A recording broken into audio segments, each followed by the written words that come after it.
오늘은 아시다시피 이제 2011년 첫 주일입니다. 우리는 미국에 가서 살기 때문에 그렇게 모르는데 한국에 계시는 분들 보면 한국에서 큰 사건들이 일어났죠. 천안함 사건이라든지 연평도 포격 사건, 이런 걸 보면서 연세가 많은 분들은 6.25 때 생각이 많이 났을 것입니다. 근데 요새 아이들한테 물어보게 된 그런 생각을 전혀 못할 뿐만 아니라 6.25가 언제 일어났는지, 6.25가 북한이 남침해서 일어났는지 이런 것도 모르는 아이들이 대부분이라고 그래요. 초등학교 학생들을 조사해 보니까 반수 이상이 전혀 모른다고 그래요. 이거 이제 큰 문제가 있는 사실이죠. 자, 어쨌건 지난 한 해는 아주 다사다난한 그런 해였습니다. 그런데 이런 해에 우리가 하나님 은혜 가운데 미국에 와서 잘 살 수 있는 거 참 큰 축복이라고 생각합니다.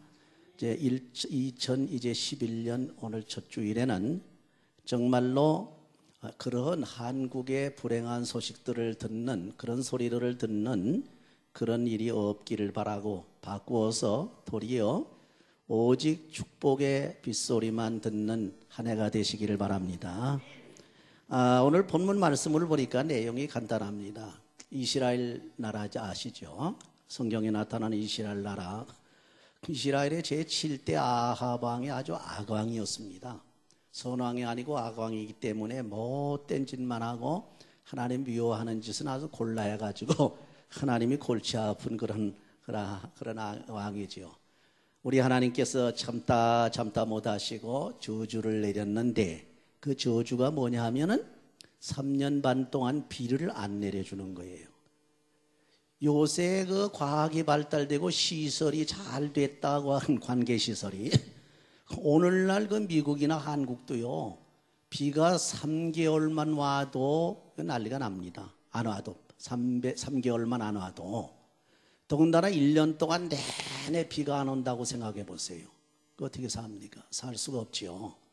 더군다나 3년 반이라고 하게 되면 더군다나 관계시설도 없고 조수시설도 없고 땅을 팔 수 있는 기계도 없고 판다는 것이 삽질해가지고 파야 되는데 도저히 견딜 수 없는 그런 저주의 하나의 한 방법으로 내리신 것이 기근이라는 거죠.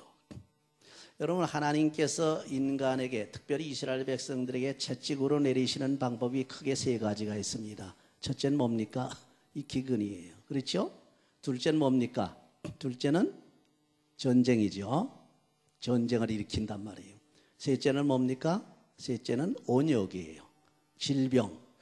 요새도 이상하게 짐승들에게 그 질병들이 많이 일어나잖아요. 구제역 같은 거, 유행병들, 조류 독감이니 할 것이 많이 일어나는데, 이것들은 전부 하나에게, 우리에게 보여준 하나의 뭐라고 그럴까요?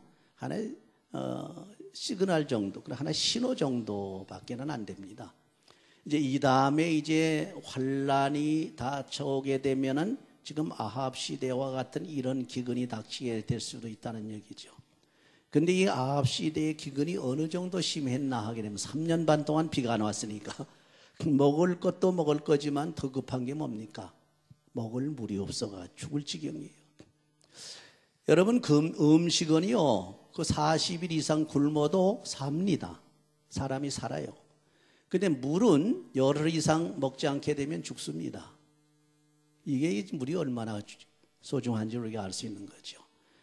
그런데 이 시대에는 물도 없지만은 음식도 없고 다 죽을 지경이, 얼마나 음식이 없었다면, 먹을 것이 없었으면 어떻게 했느냐 하게 되면 서로 여인이 둘이 만나가지고 서로 의논을 했어요. 뭐냐, 이거 우리 굶어 죽게 생겼으니 살아야 되지 않겠느냐. 그러니 오늘 네 아들을 잡아먹고 내일은 내 아들을 잡아먹도록 약조를 하자. 그래가지고 첫 번째 여인이 아들을 잡아먹었어요. 근데 두 번째 여인이 자기 아들을 안 내놔요. 그래가지고 싸우고 난리가 나는 광경을 한국말로 말하면 암행이라 그러나? 임금이 이렇게 나가는 거. 암행 나갔던 또 오늘날로 말하면 시찰나 같은 왕이 그걸 보고 난리가 난 거예요. 티끌을 날리고 땅을 치고 가슴을 치고 울며 불며 그럴 건 아니에요. 자기 백성이 서로 아들들을 잡아먹어 가지고 또 잡아먹자고 그러고 막 이런 비극이 벌어지니 어떻게 견딥니까? 참 이게 비극, 보통 저주가 아닙니다. 전쟁의 저주도 무섭지만 기근의 저주는 더 무서워요. 전쟁의 저주는 그래도 총을 맞지 않는 사람은 산단 말이에요. 쉽게 말하면 좀 안전한 지대에 가서 있는 사람들, 후방에 있는 사람들은 살 가능성이 많거든. 그런 기근이라고 하는 건 이건 장소가 구별이 없어요. 이 기근은 그냥 전후방이 없단 말이에요. 엄청 무서운 거예요. 그래서 전쟁도 무서운 저주지만 기근은 이건 말할 수 없이 무서운 기근이고 저주고 더 나가서 온역도 말할 수 없이 무서운 거. 이것도 전후방이 없잖아요. 사실 이런 아주 엄청난 저주 속에서 백성들이 고통하며 부르짖으며 난리를 치리 이런 반국에 하나님께서 엘리야 선지자를 보내셨어요. 엘리야 선지자를 보내가지고 이제는 이스라엘 백성들에게 내가 저주를 거두고 축복을 내려주리라 하는 하나님의 자애로우신 메시지를 이 엘리야를 통해서 지금 전해주는 그런 장면입니다. 근데 여기에서 엘리야가 이 축복의 빗소리를 가지고 와서 아합 왕이 본 저기에서 바알 왕과 바알 신과 아세라 신들 그 선지자들과 가멜산에서 싸움이 벌어지지 않았어요? 대결을 해가지고 하나님의 능력으로 승리를 하고 이스라엘 백성들을 저주를 거두고 축복을 내려주시는 그런 장면이 오늘 말씀의 핵심입니다. 근데 문제는 뭡니까? 여기서 이스라엘 백성들이 왜 이런 저주를 받았느냐 이게요. 왜 이런 저주를 받아가지고 고통을 당하느냐는 그 저주의 원인이 뭐냐 이것부터 생각해야 됩니다. 여러분들이 어려움을 당하지 않습니까? 사고가 일어납니다. 여러분 또한 예기치 않던 불행한 일이 일어납니다. 난데없이 질병에 걸립니다. 난데없이 엉뚱한 사건이 터져가지고 고통을 당한다고 할 때 먼저 생각할 것은 이 원인이 무엇인가 하는 것을 생각해야 돼요. 내가 왜 무슨 원인으로 이런 어려움을 당하는가. 그래서 이스라엘 백성들에게 그 원인을 갖다가 해서 가르쳐 주는 것이 바로 첫째 선지자인 엘리야의 사명입니다. 그래서 이 저주인 기근인의 원인이 무엇이냐. 이 원인을 제거해야만 그러면 축복으로 올 거 아닙니까? 여러분 질병이 걸리지 않았어요? 그럼 질병에 대한 그 원인을 먼저 찾아야 돼요. 이게 무슨 균에 의해서 질병이 생겼느냐, 이게 암이냐, 무슨 암이냐, 어디 근거했느냐, 이건 또 무슨 병이냐 해서 병의 원인을 찾아가지고 그 원인을 제거해 줄 때에 그 사람이 건강이 회복이 된단 말이에요. 이스라엘 백성들이 저주 속에서 아파하며 고통스러워할 때에 우리 하나님께서는 엘리야 선지자를 통해 가지고 어떻게 했습니까? 너희들이 저주받는 원인이 뭔가부터 알라고 깨우쳐 줍니다. 그래서 오늘 본문에 깨우쳐 준 내용이 나옵니다. 그러면 이 저주인 기근의 원인이 뭔가 할 때 그 원인의 첫째 원인이 뭐냐 하면 여호와를 버렸기 때문이다. 하나님을 버렸기 때문이에요. 여러분 살면서 어려움을 당하지 않습니까? 시험을 만납니다. 고통을 당합니다. 이럴 때 먼저 생각하게 되면 무엇부터 생각해요? 아이고 내가 하나님을 멀리했구나. 그런 생각을 해요. 내가 하나님을 잊어버리고 하나님을 그야말로 기억지 아니하고 하나님을 멀리하고 하나님을 떠나서 내 스스로 자양자재했구나, 방종했구나. 그런 것을 먼저 깨닫게 된단 말이에요. 그렇죠? 그렇기 때문에 여기도 이스라엘 백성들이 가장 큰 원인, 저주의 가장 큰 원인은 간단해요. 하나님 여호와를 버렸기 때문이에요. 하나님 여호와를. 여러분들이 지금이라도 하나님 여호와를 버리고 신앙을 떠나가지고 마음대로 나가 살아보세요. 분명코 하나님의 채찍이 내립니다. 만약에 하나님의 채찍을 내리지 않는다고 하게 되면 그 사람은 하나님의 사랑하는 자녀가 아니라는 거예요. 하나님의 사랑하는 자녀라고 할 때는 반드시 하나님께서는 사랑의 채찍을 내린다고 성령 이렇게 말씀을 해 주셨거든요.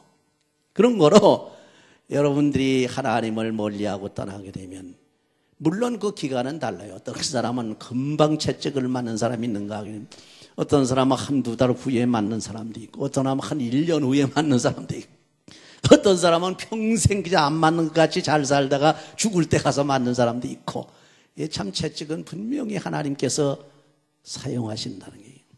그러니까 방법이 어떤지는 뭐 요새 보니까 한국의 교육부에서 그 학생들의 체벌 문제 때문에 참 그 논란이 많이 벌어지지 않습니까? 교사들이 학생들을 체벌해야 되느냐 안 해야 되느냐, 채찍을 때려야 되느냐 안 때려야, 이것 때문에 때려야 된다는 측도 있고 때려서는 안 된다는 측도 있고 그래요. 근데 가만히 한번 그 분석을 해보세요. 때려야 된다 그런 측은 누구냐면 대개 보수층에 있는 사람들입니다. 때리서는 안 된다고 하는 사람, 무조건 때려서는 안 된다고 하는 사람들을 가만히 들여다보면 대부분 진보 측에 있는 사람들이에요. 근데 이 양측의 말이 다 일리가 있습니다만은 우리는 여기서 잘 생각해서 판단해야 하는 것은 한 사람의 말도 반밖에 안 맞고 이 사람의 말도 반밖에는 안 맞아요. 그렇죠? 그럼 하나님은 어떻게 하나님의 자녀를 다스리시고 하나님의 자녀를 관리하시느냐 하는 걸 보게 되면 알거든. 하나님께서 하나님의 자녀를 관리할 때는 무조건 채찍만 때리지도 않습니다. 그렇죠? 그냥 내버려 두지도 않습니다. 하나님은 하나님의 공의로 잘못하면 일단 채찍을 내려서 탁 치고 그 다음에 계속 채찍만 때리시는 것이 아니라 사랑의 손길로 감싸서 어루만져 주시고 싸매 주시는 줄 믿으시기 바랍니다. 하나님의 역사예요. 그러니까 결국 채찍이라고 하는 건 공이고 또 이렇게 싸매주고 또 이렇게 채찍질을 안 하는 건 사랑이거든. 근데 우리가 학생들을 가르칠 때는 체벌이 꼭 필요하다는 것을 알아야 돼요. 그런데 이 체벌을 어떤 방법으로 하느냐가 문제예요. 보통 교사들은 학생들이 잘못하면 그냥 화가 나가지고 인간적으로 분이 나고 화가 나가지고 자기 신경 건드렸다고 말이죠. 그런 속에 미움의 마음을 가지고 막 때리거든. 그건 안 된다 이거예요. 마음속에 그 아이를, 그 제자를 사랑하는 마음으로 때려야 돼. 그러기 위해서는 먼저 자기가 맞아야 됩니다. 할렐루야. 여러분, 그래서 옛날에 고사에도 그런 얘기 있잖아요. 이거 부모님이 자식이 잘못해가지고서 때려주긴 때려줘야 되겠는데 이 부모님이 때리는 방법을 오라고 그래가지고 뭡니까 이게 바지를 걷으라고 해놓고 때리는 줄 알았더니 그 아들을 보고 자기 종아리를 때리라고 그러는데 안 때리니까 자기가 때리는 거예요. 막 자기 종아리를 막 피가 나도록 때리니까 그 아들이 그냥 안 된다고 말리고 난리치잖아요. 이게 뭡니까? 사랑하는 마음 가지고서 아들을 채찍질하는 거예요. 체벌하는 거죠. 그래서 우리가 하나님께서는 우리를 다스릴 때 잘못하면요, 하나님의 공에 의해서 어떤 방법이든 어떤 정도든 반드시 징계가 온다는 거예요. 반드시 하나님께서는 체벌을 하신다는 거예요. 뭐 체벌뿐 아니고 전체 영적으로 육적으로 마음으로 할 것 없이 때린단 말이에요.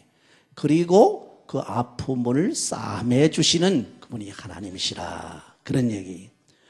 여기 이스라엘 백성들을 보니까 원인이 뭐냐, 기근의 원인이 여호와를 버렸기 때문이라 그랬어요. 그 다음에 또 큰 원인이 하나 있습니다. 여호와는 신입니다. 우리가 섬겨야 할 신이고 모셔야 할 신이고 우리가 예배해야 할 신인데 그 신을 버리게 됐다는 것은 무엇이냐면 다른 신을 찾았다는 얘기, 다른 신을 섬기게 됐다는 얘기, 그랬죠.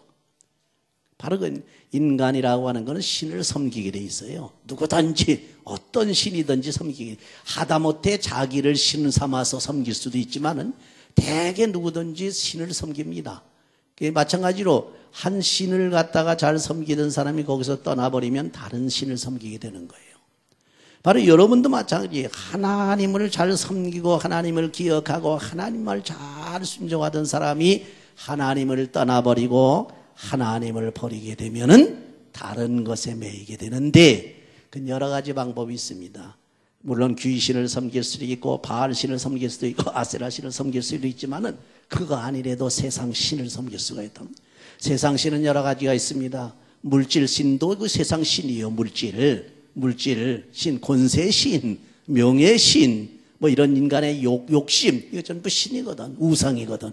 탐욕이 바로 탐심이 우상이거든요. 결국 하나님을 떠난다고 하는 것은 세상 걸 섬겼는지 다른 신을 섬겼는지 어쨌건 하나님께서 가장 미워하는 것을 섬기게 된단 말이에요.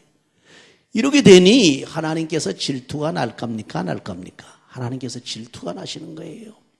여러분이 한 여인이 한 남자를 지극히 사랑하고 그 남자가 그 여인을 그저 둘도 없이 사랑했는데 그 여인이 갑작스럽게 돌아서서 딴 남자에게 가가지고 그와 더불어 교제를 한다고 생각해 보세요. 먼저 남자가 눈에 불이 납니다. 이걸 억제하지 못하는 사람 쫓아가서 살인이 나버려요. 그렇죠? 그 질투라는 거예요. 이건 세상 사람의 질투는 이건 더러운 질투고 이건 악한 질투지만은 여호와의 질투는 뭡니까? 거룩한 질투. 할렐루야. 성경에 보면 하나님은 질투하시는 분이라 그랬어요. 만약에 질투 안 하신다면 그 하나님 사랑이 크질 않아요. 그래서 여러분이 잘못하게 되면 하나님께서 질투하기 때문에 때리는 겁니다. 관심이 없다 그러면 때리질 않습니다. 그렇죠? 사랑하기 때문에 여러분을 사랑하고 아끼고 관심을 가지고 여러분을 잘 돌보는 그 어머니, 아버님과 같이 남편과 같이 그런 심정이 있기 때문에 우리 믿는 사람들이 잘못하게 되면 하나님께서 당장 질투로 하셔서 때리신단 말이에요. 바로 그런 얘기라는 겁니다. 여기에 이스라엘 백성들이 뭡니까? 여호와를 버린 다음에 섬기게 된 것이 바로 바알신과 아세라신입니다. 이방신이에요. 그렇죠? 바알신과 아세라신, 이 신은 그때 당시에 가장 강력한 우상이었습니다. 이 신을 섬기니까 어떻게 됩니까? 하나님이 가만히 있을 수가 없어요. 할 수 없으니까 하나님께서는 하나님의 공의를 따라서 하늘에서 비를 내리지 아니하고 3년 반 동안 기근을 일으켜 가지고서 이스라엘 백성들이 엄청난 고난에 빠지게 한 겁니다. 그러니까 이스라엘 백성들이 그런 저주를 받게 된 원인이 무엇이라고요? 하나님을 떠나서 다른 신을 섬겼기 때문에. 하나님을 떠나서 바알신을 섬기고 하나님을 떠나서 세상 신을 섬기고 하나님을 믿고 믿음으로 살지 아니하고 세상에서 호랑방탕할 때에 하나님의 진노가 임한다. 그러면 하나님의 그 저주가 임해가지고 죽을 지경이니까 그 고통을 다 벗어버리기 위해서는 저주를 벗어버려야 돼. 그렇죠? 저주를 벗겨버려야 되는데 저주를 벗기려면 어떻게 해야 됩니까? 저주의 원인이 되는 바로 그 죄를 다 제거해야 됩니다. 원인을 제거해 줘요. 여러분이 병 들었을 때에 병이 낫기 위해서는 원인을 제거해야 돼요. 원인을. 그렇죠? 병균을 죽여야 됩니다. 그렇죠? 병균을 죽이고 그 속에 골마 터졌으면 그걸 수술해내고 해가지고 아픈 그 고통스러운 질병의 원인을 제거하게 되면 자연스럽게 건강한 모습이 된단 말이에요. 마찬가지로 이렇게 하나님을 떠나서 이방신을 섬김으로 인해서 왔더니 하늘의 저주, 기근이라고 하는 엄청난 저주를 벗기기 위해서는 그 기근의 원인이 되는 뭡니까? 하나님을 떠났으니까 하나님에게로 돌아오라. 이방신을 섬겼으니까 오히려 이방신을 버려라. 간단한 겁니다. 그렇게 해서 이방신을 버리고 하나님에게로 돌아와서 회개하고 주님의 사랑 안으로 들어가니까 그 저주가 싹 벗겨지면서 다음번에 오는 게 뭡니까? 축복이 온다는 거예요. 그래서 이 축복의 징조로 하나님께서 내려주신 것이 있는데 그게 뭐냐면 여기 본문에 보면 구름 조각이라고 그렇게 나와 있습니다. 이스라엘 백성들에게 그야말로 이 바알신을 갖다가 다 파멸시키고 타파하고 여호와의 노를 갖다가 다 진정을 시키고 그리고 엘리야가 하나님께 기도하지요. 하나님이시여 이제 이스라엘 백성들이 바알신 아세라신을 다 이제 파하고 선지자들을 다 죽이고 깨끗이 제거해 버렸습니다. 그러니 하나님께서 이스라엘 백성들에게 축복을 주셔야 되지 않겠습니까? 축복을 주시옵소서 해서 축복을 빌기 위해서 산에 올라가 가지고 이 엘리야가 두 다리 속에다 갖다 모래를 갖다가 꿇어박고서 기도를 하는 거예요. 기도하면서 하나님께 무슨 기도했는지 어쨌건 기도 열심히 기도하면서 자기 그 사환에게 저기 지중해 멀리 바다 쪽을 한번 바라봐라. 거기 무슨 징조가 일어나지 않나 봐라. 그랬어요. 그게 이 게하시라고 하는 뭡니까? 이 사환이 그 지중해 바다를 아무리 쳐다봐도 3년 6개월 동안 맑았던 그 맑은 하늘이 그대로야. 기근이 들었던 그 하늘이 아무것도 안 보입니다. 그랬더니 그래 또 해봐라. 또 가서 봐라. 또 봐도 아무것도 안 나타납니다. 7번까지 해봐라. 그래서 7번까지. 7번까지 하는 동안에 엘리야는 머리를 갖다 다리 속에 쳐박고 있는 힘을 다해서 하나님께 부르짖은 거예요. 그렇죠? 하나님 이제 저주의 원인을 다 제거해냈으니 하나님 축복을 주시옵소서. 이스라엘 백성들을 불쌍히 여겨주시옵소서. 긍휼히 여겨주시옵소서. 죄를 용서해 주시고 노를 돌이키시고 하나님께서 사랑을 베풀어 주시옵소서. 하나님 축복해 주시옵소서. 그냥 뭐 있는 힘을 다해서 하나님께 기도한 7번째 지중해 큰 바다를 쳐다보니까 손바닥만 구름 조각이 딱 떠오르더라. 할렐루야. 그것이 뭡니까? 비의 소리가 나기 전에 온 축복의 징조입니다. 축복의 징조. 여러분, 하나님께서 여러분에게 은혜를 주신다든지 복을 주시고 어떠한 특별한 선물을 주실 때요, 보통 사람은 모르지만 신령한 사람들이 이것을 이런 경험을 합니다.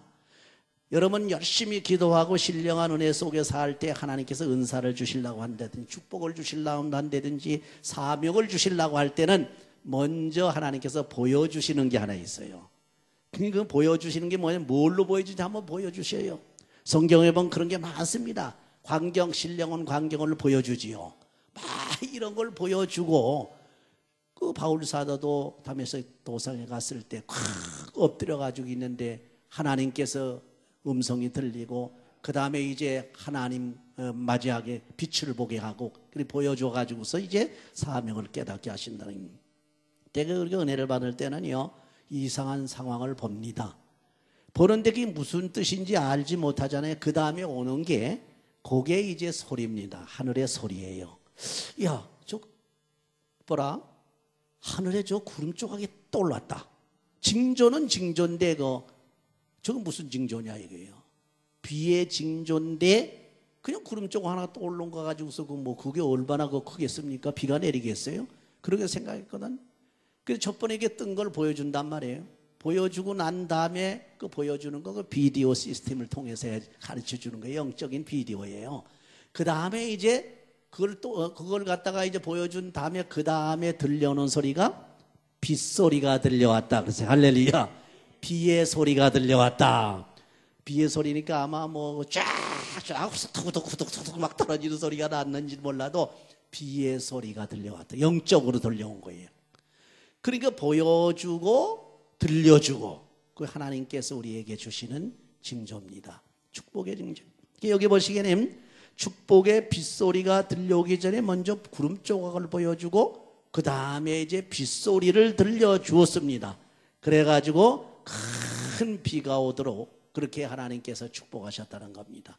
조그만 구름 조각만한 것이 온통 하늘을 뒤덮더니만 먹구름장이 뒤덮더니만 그냥 얼마나 비가 쏟아지는지 왕 보고 빨리 병거 타고서 빨리 달리십시오. 그렇지 않으면 길이 막혀가지고 못 갑니다. 그래서 빨리 먼저 보냈어요. 막 달리고 그 다음에 엘리야가 뒤에 쫓아와서 뛰어갔는데 엘리야가 앞장서 갔어요. 그럼 참 엘리야는 축지법을 쓴 모양이 옛날에 그 사람들 많은데, 여러분 성령이 임하게 되면 사람 못 당합니다. 엄청나게 빨라요. 여러분도 몸이 둔하잖아요. 성령이 임해서 동행해 주게 되면 휙휙 다닙니다. 아주 거뜬거뜬하게 다녀요. 그렇죠? 엘리야는 성령이 임하니까, 하나님의 신이 임하니까 병거 타고 말 타고 달리는 먼저 보냈는데 그걸 앞장서 갔다 그랬어요. 이거는 아마 여러분이 이렇게 경험을 조금 하는 분도 계실 거예요. 저도 좀 경험을 해봤는데 산에서 기도할 때에 한참 기도하니까 참 은혜가 충만해지더라고요. 근데 제가 친구 하나가 있었는데 산에 같이 산을 타는데 그 높은 산을 타는데 그 친구는 훈련을 받고 또 아주 튼튼하고 건강한 사람이기 때문에 얼마나 힘이 있겠어요. 잘 탈 거 아니에요. 같이 타고 올라가는 거예요. 한참 저도 그냥 타고 올라가다 보니까 그 친구는 저 밑에 떨어져 가지고 헐레벌떡 올라. 왜 못 올라오냐고. 아이고 이 사람아 좀 같이 왜 이렇게 빨리 가냐고. 그래서 저는 힘 하나 안 들고 갔어요. 성령이 때 충만할 땐 그렇게 되더라고. 여러분 세상 살면서 이제 연로해지시게 되면 이게 몸이 둔해집니다. 그래서 동작도 이게 둔해지고 말도 어둔해지고. 엊그제 또 아는 목사님 한 분이 뭐라 하냐면 여장 목사님이 그래요. 그 여자 목사님이었던 분이 잘 아주 은혜가 충만했던 목사님들이. 아이고 이제는 무슨 가서 부흥회고 뭐 하려니까 이게 자꾸 헛소리가 나오고 입이 둔해져 가지고 그리고 이 동작이 둔해져 가지고 아이고 죽겠다고 그래. 70이 넘었으니까 그런 얘기를 하더라고. 아이고 큰일 났다고 그래요. 자기도 모르게 막 말도 어눌해지고 또 이렇게 막 그 동작도 떠지고. 그래서 그거 하는 방법이 좀 있지 그랬더니 뭐거든. 그 하는 방법은 간단해요. 그 뭐 성령 충만해지면 성령이 끌고 돌아다니면 그거 아무것도 아니야. 성령이 임하게 되면 입술 다 놀려줘. 할렐루야. 뭐 기름 바르듯이 돌아가니까 그렇게 성령 충만하라고. 그리고 정 안 되거든 그때 가서는 훈련을 자꾸 하라 그랬어요. 자꾸 훈련을. 여러분도 자꾸 노인들 말씀하세요. 내용 그 뭐 쓸데없는 말씀을 하지 마시고 좋은 말씀은 남 욕하고 비난하고 비판하고 이건 남 흉보고 이런 건 입 밖에도 내지 마시고 참 그분 은혜롭다고 참 좋은 분이야. 참 그분은 참 믿음이 좋아. 참 하나님이 일을 많이 해. 하나님 얼마나 기뻐하시겠는가. 나도 저렇게 했으면 얼마나 좋겠는가. 할렐루야. 내가 하지 못하는 것 저분들을 통해서 하시니 영광 받으시니 감사합니다. 그 좋은 얘기만 해요. 은혜로운 얘기만 자꾸 떠들으세요. 그러게 되면은 치매도 안 걸린대요. 어쨌건 여러분은 이렇게 하나님의 성령이 충만한 생활 하시기 바랍니다. 성령이 충만하게 되면 내 정신과 내 마음뿐만 아니라 내 육체도 붙들고 막 움직여주기 때문에 강하게 건강하게 기민하게 움직일 수 있다 그런 얘기예요. 자, 그래서 엘리야가 그냥 성령이 충만해서 달리니까 바로 병거를 타고 가던 그 아하방보다 앞서갔다 그랬어요. 그 다음에 하늘이 먹장구름이 뒤덮더니만 그야말로 큰 축복의 장마비가 그냥 소낙비가 막 쫙쫙 쏟아지는 거 얼마나 좋습니까? 지난번에 한 일주일 동안 비가 쏟아지는데 조금 불편하긴 하지만은 좋습니다. 그렇지요? 그 비가 안 오게 되면 캘리포니아 여름에 가가지고 이제 죽을 지경이거든. 여름엔 비가 하나도 안 오기 때문에. 그래서 비가 안 오면 나중에 이건 이 수돗물 제한한다, 또 전기 제한한다, 이런 고통을 나가는데, 이번에 일주일 내내 비가 오니까 좋더라고요. 오늘서부터 또 비 온다 그런 얘기 했는데, 이 빗소리가 들려왔어요, 벌써. 할렐루야. 여러분은 이런 빗소리보다도 영적인 축복의 빗소리, 하나님께서 주시는 축복의 빗소리를 꼭 들으시기를 바랍니다. 그리고 그 빗소리를 듣고 기뻐 뛰면서 하나님께 영광을 돌리면서 마음껏 찬양하며 2011년도에는 모든 고통과 괴로움에서 벗어나고 저주에서 벗어나고 항상 기쁨과 은혜 속에 넘치는 삶이 되시기를 바랍니다. 축복의 삶이 되시기를 바랍니다. 하나님의 영광을 돌리는 삶이 되시기를 주의 이름으로 축원합니다.